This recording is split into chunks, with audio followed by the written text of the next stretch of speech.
इसके अलावा एक शंका है, सच्चाई भगत जी, मेरे पास किसान सम्मान निधि का पैसा आता है, उसको हम क्या करें भगत जी? ले सकते हैं या नहीं ले सकते? क्या ये भी हराम का पैसा है? देखो भगत जी, वैसे तो परमात्मा ने सात संगतियों के माध्यम से स्पेशली सरकार से जो फ्री में जो सुविधा मिलती है, जो पैसा मिलता है, केवल उन चीजों को लेने के लिए मना करवाया है जिनको डायरेक्ट हम यूज करते हैं खाने पीने में, जैसे सरकारी गेहूं, सरकारी आटा, सरकारी चावल, सरकारी तेल वगैरह, जो राशन वगैरह आता है, वो तो हम संत रामपाल जी के भक्तों ने भूलकर भी यूज नहीं करना है। हमने बिल्कुल भी नहीं लेना है। अगर आपके परिवार वाले अनुपदेशी हैं, वो नहीं मानते हैं, वो लेते हैं, उनको लेने दीजिएगा, लेकिन आपने बिल्कुल भी वो आटा नहीं लेना है। आप उस परिवार में अकेली उपदेशी हैं, आपकी मजबूरी है उस आटे को खाना। यदि आपके परिवार वाले लेके आते हैं और आपको यदि वो आटा पिसा के देते हैं, तो खाना बनाना और खाना आपकी मजबूरी है, उसमें आपको दोष नहीं है। लेकिन आपने बिल्कुल भी ना वो सामान लेकर आना है। और यदि आप अपने घर की मुखिया हैं, आपके ऊपर कोई दबाव नहीं है, तो आपने वो राशन लेकर भी नहीं आना है। आपने अपना नाम ही कटवा देना है कि हमने बिल्कुल भी नहीं चाहिए भैया, चाहे वो कितना, चाहे वो 5 क्विंटल क्यों ना दे महीने का तेल, आटा, दाल, चावल, हमने बिल्कुल भी स्वीकार नहीं करना है। हम समर्थ के बच्चे हैं। हमारा पिता जगत सेठ है, सावड़सा सेठ है, सेठों का सेठ है, सतगुरु रामपाल जी भगवान है, जो इस सृष्टि में सभी का पालन पोषण कर रहा है। पो पाटी पगड़ा भैया जागी जी आजून, सब काऊ को देत है चौंत समाना जून। हम समर्थ के बच्चे हैं। जो परमात्मा चींटी को कण, हाथी को मण दे रहा है, हम तो उसके बच्चे हैं। हमने सरकार के आगे हाथ फैलाने की जरूरत नहीं है। ये तो सरकार उन लोगों के लिए स्कीम निकालती है जो बेहद, जो गरीब होते हैं, जो बीपीएल एक कोटा होता है, जो बिल्कुल जो गरीबी रेखा के नीचे होते हैं, ये तो उन लोगों के लिए है। सरकार के पास ये पैसा कहां से आता है? सरकार ये राशन कहां से मुहैया करवाती है? सरकार जनता से टैक्स लेती है। अब टैक्स के रूप में किसी शराबी का पैसा भी आता है, किसी कत्ल खाने से भी आता है, 2 नंबर का काम करने वालों का पैसा भी आता है। तो हम ऐसे लोगों की काली कमाई, अनैतिक कमाई, 2 नंबर की कमाई, सरकार के माध्यम से फ्री का राशन लेकर हम क्यों खाएं? जैसा खाओगे अन्न वैसा होगा मन, जैसा पियोगे पानी वैसी होगी वाणी। जनता तो चाहती कि सरकार हमें फ्री का दे, हमें सालों साल जनता हमें फ्री का दे। देखो वो जनता है, वो लोग अभी संत रामपाल जी के आध्यात्मिक ज्ञान से अपरिचित हैं। उन्हें नहीं पता कि आज जो तुम्हें फ्री का खा रहे हो, कल को तुम्हें उसका गधा बन के, उसका बैल बन के, जो है उसका ऊंट बन के, उसके खेतों में दिन रात काम करके हल जोत के तुम्हें चुकाना भी पड़ेगा। क्योंकि दुनिया वालों को यह आध्यात्मिक ज्ञान नहीं है, तत्व ज्ञान नहीं है। उनको केवल देखा देखी का ज्ञान है, उनको केवल वो किताबी ज्ञन है। ये सूक्ष्म ज्ञान, ये तत्व ज्ञान केवल सतगुरु रामपाल जी भगवान ने आके दिया है। इसलिए हमने बिल्कुल भी स्वीकार नहीं करना है। तो रही बात ये किसान सम्मान निधि का पैसा, तो शायद ये किसान भाइयों को दिया जाता होगा, उनकी खेती बाड़ी के बीज के लिए, उनके खाद वगैरह के लिए शायद किसानों को दिया जाता होगा। भगत जी, आपने ये पैसा स्वीकार नहीं करना है भाई। आप परमात्मा की शरण में हो, समर्थ की शरण में हो, अल्लाह अकबर की शरण में हो। और काई की कमी, हम भगवान के बच्चे हैं। परमात्मा ने जब धना भगत के खेत में बिना बीज के जब परमात्मा ने ज्वार पैदा कर दी, तुम्बे के अंदर, उसने तो खाली वो कंकर फेंक के आया था वो तो, क्योंकि बीज तो उसने साधु संतों को खिला दिया था रास्ते में, और अपनी पत्नी के डर के मारे बेचारा खेत में ज्वार तो थी नहीं, बीज तो था नहीं, और उसने जो है कंकर इकट्ठे करके और लोगों को यूं मतलब जो है दिखाता हुआ उसने वो कंकर फेंक दिए खेत में कि कम से कम जाकर कोई मेरी शिकायत तो नहीं करेगा, घर में कोई झगड़ा तो नहीं होगा, बाद की बाद में देखेंगे क्या होगा। तो जब धना भगत ने अपने खेत में ज्वार की जगह, बीज की जगह कंकर फेंक दिया, और परमपिता परमेश्वर सतगुरु रामपाल जी भगवान ने जो है तुम्बों के अंदर 5-5 किलो ज्वार भर दी। लोगों के ज्वार हुई नहीं जो जिन्होंने ज्वार बोई थी, और धना भगत ने खाली कंकर फेंके थे।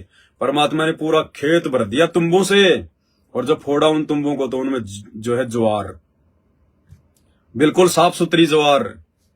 तो हम उस समर्थ की शरण में हैं। ये संत रामपाल जी कोई और नहीं है, ये संत रामपाल जी वही है जिसने धना भगत के खेत में ज्वार पैदा की थी। ये वही परमात्मा है। समय अनुसार ये परमात्मा भेष बदल बदल कर, नाम बदल बदल कर अपनी आत्माओं को ये अनमोल ज्ञान देने के लिए आता रहता है।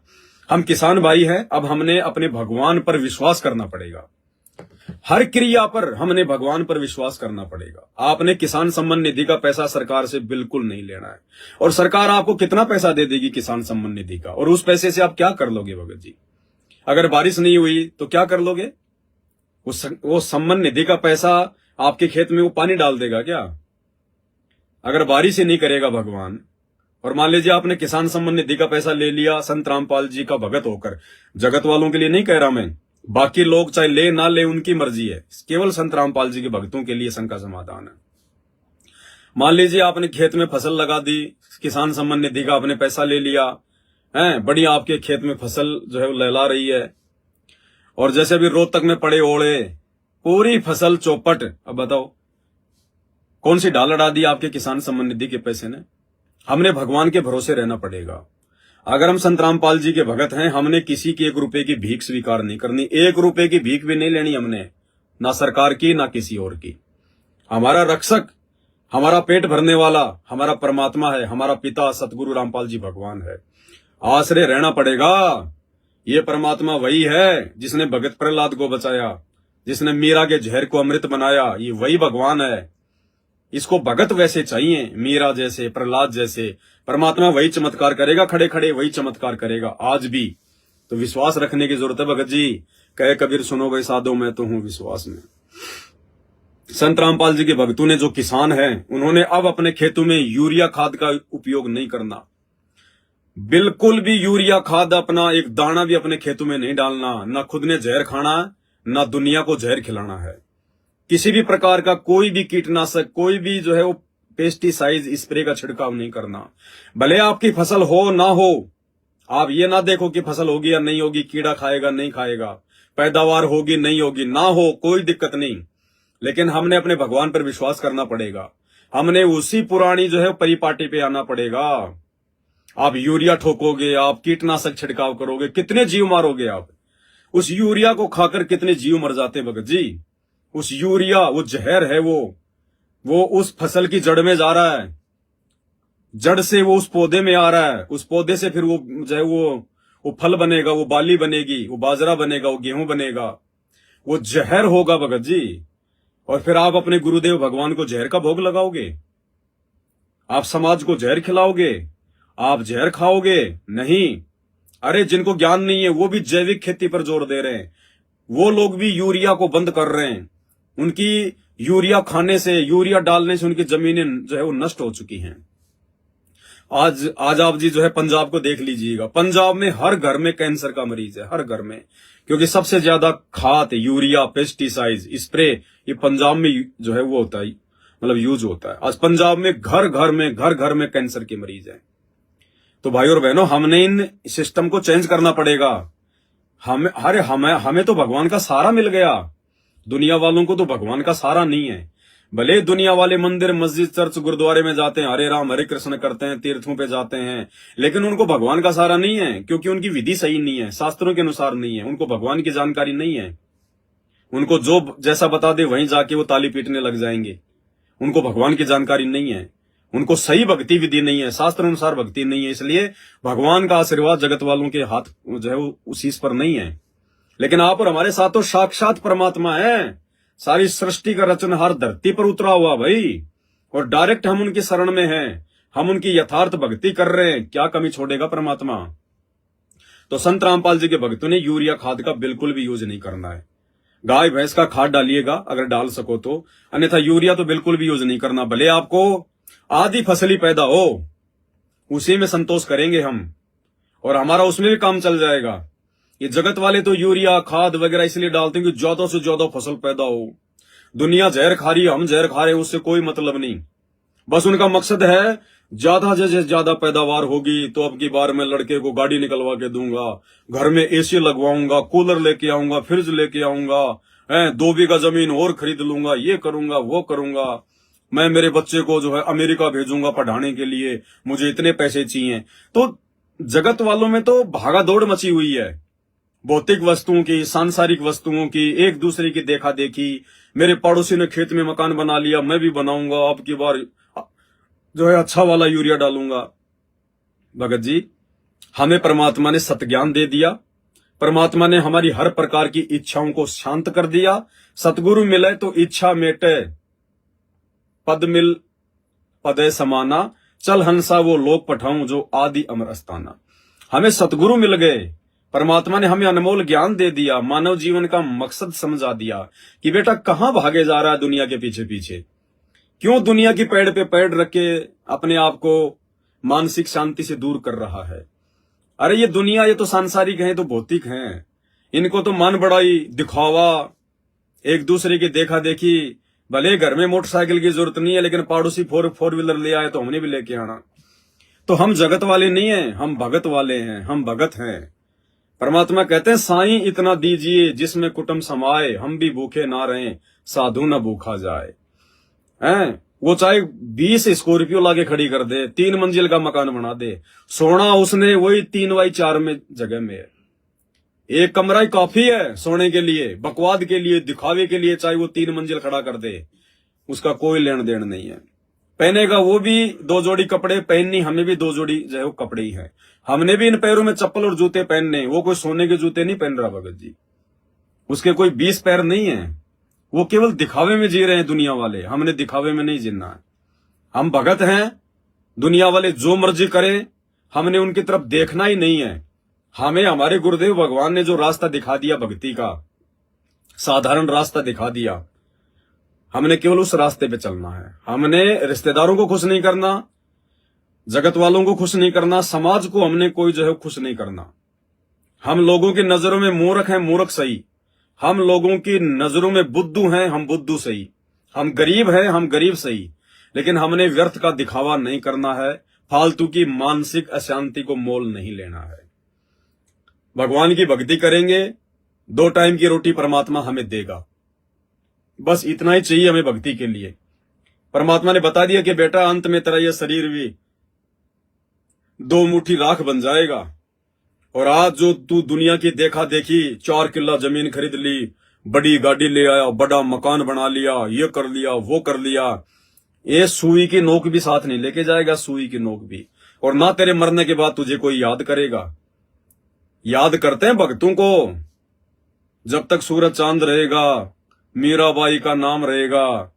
हैं आज लोग याद करते हैं उस धन्ना भगत को, आज लोग याद करते हैं मीराबाई को, आज लोग याद करते हैं जो है प्रहलाद भगत को।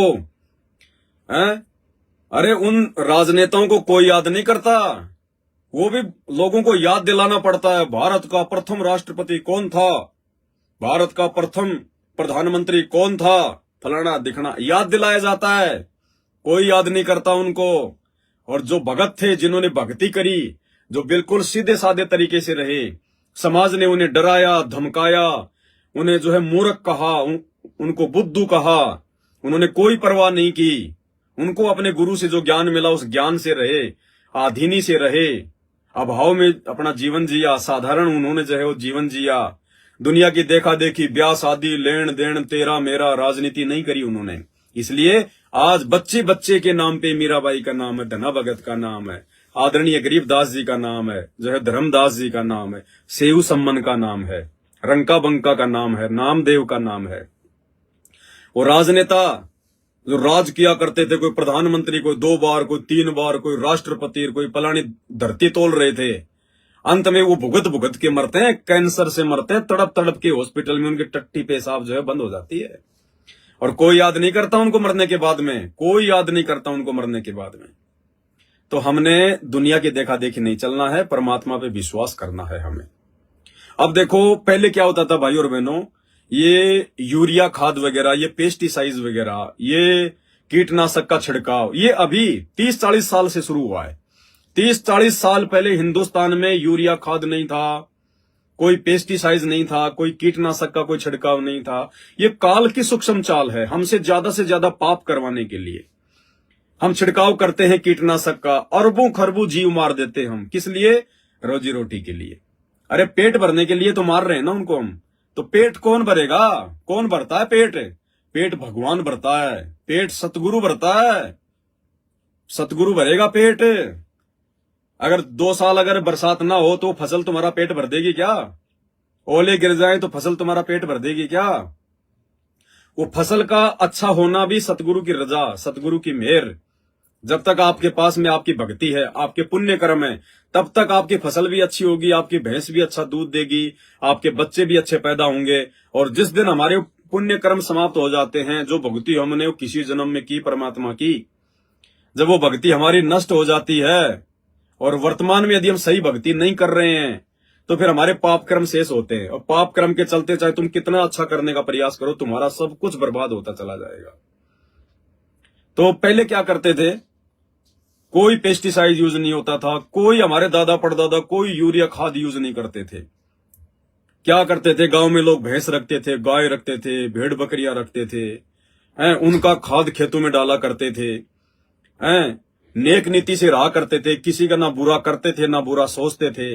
इसलिए समय पे भगवान जो है बारिश किया करता था, अच्छी उनकी फसल हुआ करती थी, उसी में आराम से खाया करते थे, कोई दिक्कत नहीं होती थी। पहले किसान अनाज को बेचा नहीं करता था, किसान केवल अपने पेट भरने के लिए अनाज जो है वो पैदा किया करता था।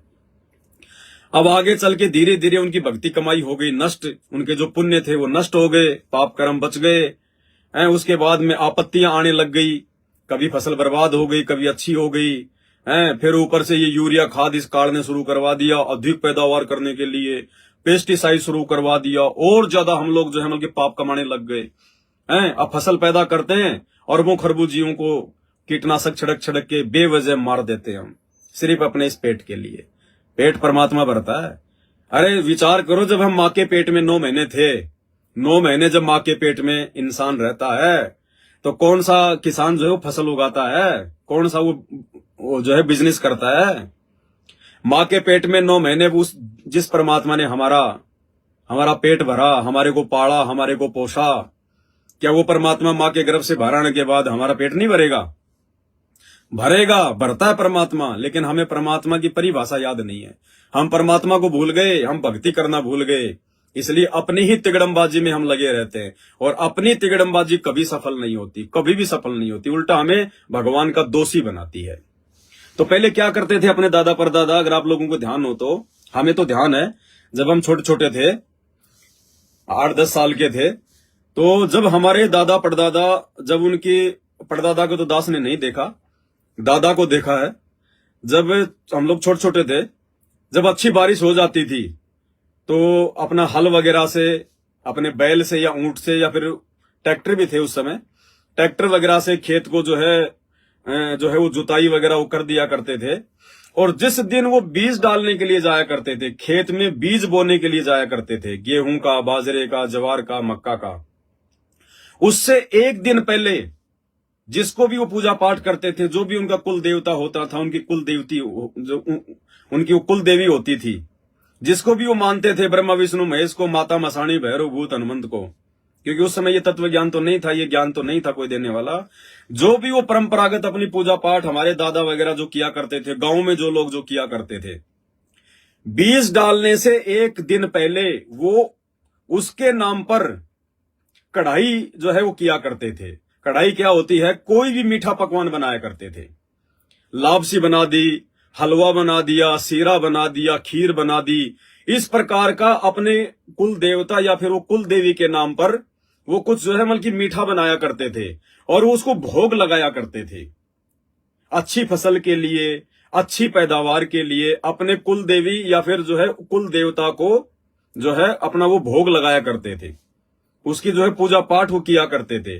फिर दूसरे दिन वो बीज अपने खेत में डालने के लिए जाया करते थे, और बहुत अच्छी उनकी फसल होती थी, बिना यूरिया के, बिना कीटनाशक के, बिना पेस्टिसाइड्स के। तो भाई और बहनों, हमने भी उसी परिपाटी पे आना है। हम सत्सेवक भाई बहन जितने भी साध संगति से जुड़े हुए भगत हैं, जो सतगुरु रामपाल जी को भोग लगाते हैं अपने घर पर, चाहे रोज भोग लगाते हैं, चाहे दिन में 3 टाइम लगाते हैं, चाहे दोनों टाइम लगाते हैं, चाहे सप्ताह में 1 बार लगाते हैं, जैसी भी उनकी व्यवस्था है, तो हम तो ऑलरेडी उसी परंपरा को चालू कर चुके हैं। अरे हमें तो सही कुल देवता मिल गया, हमें तो सही कुल देवता मिल गया, पूरे कुल का खाविंद मिल गया, हमें तो वास्तविक भगवान मिल गया जिसको भोग लगाना चाहिए, जिसके लिए गीता जी कह रही है कि जो व्यक्ति परमात्मा को भोग लगाए बिना खाते हैं वो तो पाप का अन्न खाते हैं। हमें तो वो भगवान मिल गया, वो कुल देवता मिल गया, वो कुल का खाविंद मिल गया, वो पिता जो है परमेश्वर मिल गया। हम तो रोज अपने घर पर भोग लगा रहे हैं। हमारी फसल कैसे बर्बाद हो जाएगी? भगवान हमारी तरफ जो है कैसे ध्यान नहीं देगा? हम तो उनके अनुसार शास्त्र अनुकूल साधना कर रहे हैं भाई। तो हमने तो कुछ एक्स्ट्रा करने की जरूरत ही नहीं है। ये एक्स्ट्रा एक्टिविटीज अपने गुरुदेव भगवान को भोग लगाना, अपनी फसल में, अपने खेत में बीज डालने से पहले अपने गुरुदेव भगवान को भोग लगाने की आवश्यकता स्पेशल उन लोगों को है जो साध संगति से नहीं जुड़े हुए हैं, जो संत रामपाल जी के भगत हैं लेकिन फिर भी वो संत रामपाल जी को भगवान मान के भोग नहीं लगाते, जो सतलोक आश्रमों से जुड़े हुए हैं, जो देखा देखी में चल रहे हैं, उन लोगों को यूरिया वगैरह डालना बंद कर देना चाहिए, पेस्टिसाइड का छिड़काव बंद कर देना चाहिए और ज्ञान आधार से अपने गुरुदेव भगवान को भोग लगाओ। अपने घर पर विधिवत आरती करो, अपना मंत्र करो, अपना सत्संग सुनो, अपना सुमरण करो। तुम्हारी फसल कैसे बर्बाद हो जाएगी भाई? अरे परमात्मा कहते भगत के घर में भक्ति हो रही है तो पड़ोसियों तक को लाभ मिलता है। तो भगत अगर अपने खेत में काम करेगा, भगवान का वो सत्संग सुनेगा, अपने आरती करेगा, अपने मंत्र करेगा, भगवान को भोग लगा रहा है, अरे तो भाई उस खेत में, जिस खेत में काम करते करते, जिस खेत में बीज डालते डालते, जिस खेत में अपनी फसल को तैयार जो है करते करते, जिस खेत में वो भगत अपना भगवान का वाणी चला रहा है, सत्संग चला रहा है, वो शब्द सुन रहा है, इस जुबान से मंत्र जाप कर रहा है या मानसिक जाप कर रहा है, जो अपने घर पर भगवान को भोग लगा रहा है, शास्त्र अनुकूल भक्ति कर रहा है, अरे पड़ोसियों की फसल भी नहीं बिगड़ेगी। परमात्मा तेरे आड़ोस पड़ोसियों की जो फसल है उसको भी बचाएगा। इतना जो है असर परमात्मा की वाणियों में, उनके शब्दों में है। तेरी तो छोड़, तेरे पड़ोसियों की फसल को भी परमात्मा जो है बर्बाद नहीं होने देगा। और तुझे टेंशन हो रही है अपनी खुद की फसल की, तो भाई ये ज्ञान की कमी है, ये विश्वास की कमी है। तो हम सत्सेवक भाई बहन जो किसान हैं, जो खेतीबाड़ी का काम करते हैं और जो अपने गुरुदेव भगवान को रोज अपने घर पर भोग लगाते हैं, शास्त्र अनुकूल भक्ति साधना करते हैं, साध संगति से जुड़े हुए हैं, हमने भाई किसी भी प्रकार का कोई भी कीटनाशक अपने जो फसल के ऊपर छिड़काव नहीं करना है। हमने किसी भी प्रकार का यूरिया खाद का छिड़काव नहीं करना है। और आजकल एक बहुत भूंडी बीमारी इन गांवों में, जब किसान अपने खेत में जब वो बीज डालने जाता है तो बीज में भी एक वो आता केमिकल जिसको बोलते हैं एल्ड्रिंग, जहरीला आता वो बीज में डाल के फिर उसको मसल के बीज को पूरा और फिर खेत में डालते हैं ताकि बीज खराब ना हो जाए। और भाई और बहनों, जब वो बीज को हम डालते हैं खेत में, उस बीज को जब वो जो ये पक्षी होते हैं, जब ट्रैक्टर चलता है बीज डालता है खेत में, तो पीछे पीछे बहुत सारे बगुले, ये पक्षी, ये उसको खाते हैं बीज को, बेचारे वो मर जाते हैं। भाई और बहनों, हमने अब बीज में किसी प्रकार की कोई दवा डाल के उसको मसल के अपने खेत में नहीं डालना। बिल्कुल सिंपल बीज डालेंगे हम। और बीज भी हमने कोई स्पेशल क्वालिटी का नहीं लेके आना कि साहब ये ब्रांडेड बीज है, नहीं। ब्रांडेड तो भगवान बनाएगा अगर भक्ति करेंगे तो। हमने नॉर्मल जो गेहूं होता है, जो ज्वार बाजरा, जो मक्का नॉर्मल है, जो अपने घर पर है, जो अपने खेत से जो पैदा हुआ है, उसी को हमने अपने खेत में डालना है। कोई पेस्टिसाइड नहीं, कोई एल्ड्रिंग नहीं, कोई बीज में कोई जो है वो केमिकल डालना नहीं है, ऊपर से ना कोई यूरिया खाद डालना, कुछ नहीं डालना। हमारा रखवाड़ा, हमारा रक्षक, हमारा भगवान है, हमारा भगवान। और देखो एक बार अपने भगवान पे विश्वास करके देखो। 1 साल फसल अच्छी नहीं हो रही, कोई बात नहीं। 2 साल नहीं हो रही, कोई बात नहीं। 3 साल नहीं हो रही, कोई बात नहीं। देगा भगवान, अंत में इतना दे देगा, छप्पर फाड़ के दे देगा, तुम्हारे 3 साल का एक बार में पूरा कर देगा। ये दास जीता जागता एग्जाम्पल है। दास ने सौगंध खाई थी 2-3 साल पहले। देखो भाई, कोई शरीर में कोई ज्यादा पीड़ा हो रही है तब तो देखो गोड़ दवाई वगैरह जो की लेनी पड़ जाती है। लेकिन नॉर्मली जो खांसी सर्दी जुकाम वगैरह है, इनमें दास ने सौगंध खा ली कि परमात्मा चाहे खांसी सर्दी जुकाम चाहे कितने भी हो जाए, क्योंकि ये तो गंदगी है। लोग तो डर जाते हैं, खांसी हो गई, जुकाम हो गई, सर्दी हो गई है, लोग डर जाते हैं। नहीं, अरे वो शरीर की वो गंदगी है, वो बाहर निकलनी बहुत जरूरी है।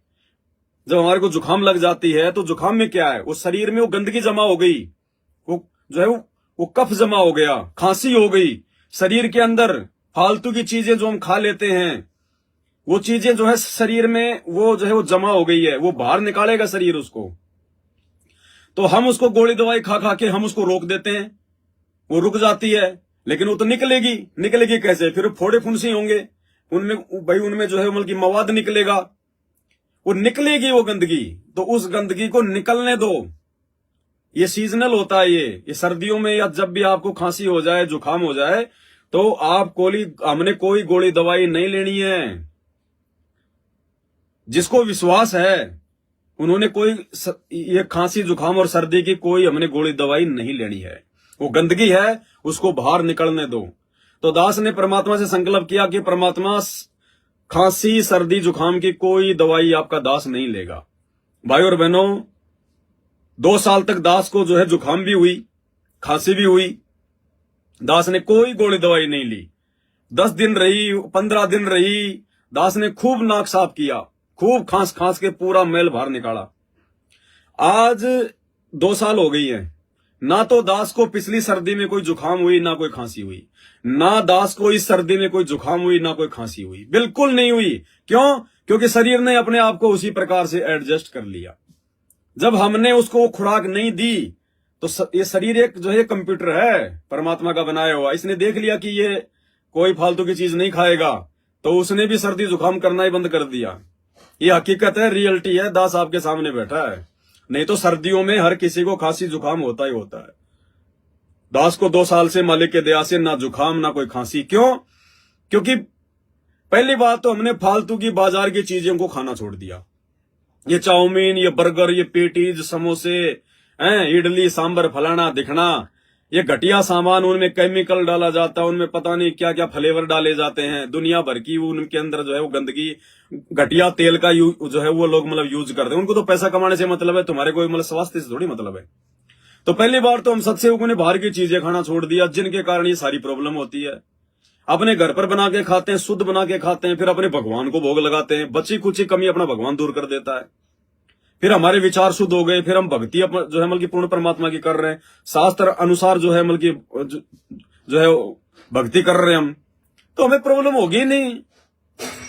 अरे आने वाले समय में परमात्मा के बच्चों को कोई बीमारी भी नहीं होगी किसी भी प्रकार की।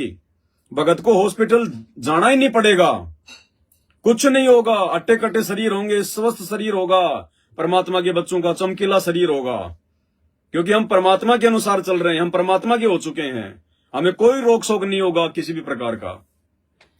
तो सत्सेवक भाई बहनों ने तो अपनी फसल में किसी भी प्रकार का कीटनाशक, यूरिया वगैरह बिल्कुल भी नहीं डालना, भूल कर भी। अगर खेत में अच्छी फसल नहीं हो रही है, भले आपको मजदूरी करके अपना पेट भरना पड़े, भरेंगे, लेकिन ना हम जहर खाएंगे, ना दुनिया को खिलाएंगे, ना वो जहरीले भोजन हम अपने गुरुदेव को भोग लगाएंगे। इन बातों का हमने विशेष तौर से ध्यान रखना है। और तो जो किसान सम्मान निधि का जो पैसा है, भगत जी ने पूछा है, तो भगत जी आपने किसान सम्मान निधि का पैसा बिल्कुल भी नहीं लेना है, क्योंकि वो सरकारी पैसा है, सरकार के पास में 2 नंबर का पैसा है, वो टैक्स का पैसा है, वो लोगों की 2 नंबर की कमाई से आता है। कोई शराब माफिया है, कोई कत्ल खाने वाला है, कोई 2 नंबर का काम करने वाला है, कोई बीड़े गुटखे की भाई किसी की फैक्ट्री है, तो किसी की शराब की फैक्ट्री है, उनके पास में तो सबका पैसा आता है। हम वो दुनिया की वो गंदगी क्यों खाएं मेरे भाई, क्यों खाएं? जब भगवान ने हमें यहां तक विश्वास दिला दिया एक सत्संग में कि भाई और बहनों, जब तुम्हारे घर में 2 दाने होंगे, सुबह मटका भरा हुआ मिलेगा, मटका भरा हुआ, तो फिर हमने ये सरकारी पैसा क्यों खाना, ये दुनिया का टैक्स का 2 नंबर का पैसा क्यों खाना? हम परमात्मा के बच्चे हैं, विश्वास करना पड़ेगा, विश्वास करेंगे तो भगवान भी उतना ही हमारे लिए फिर आगे बढ़ेगा। तो आपने किसान सम्मान निधि का पैसा बिल्कुल भी नहीं लेना भगत जी।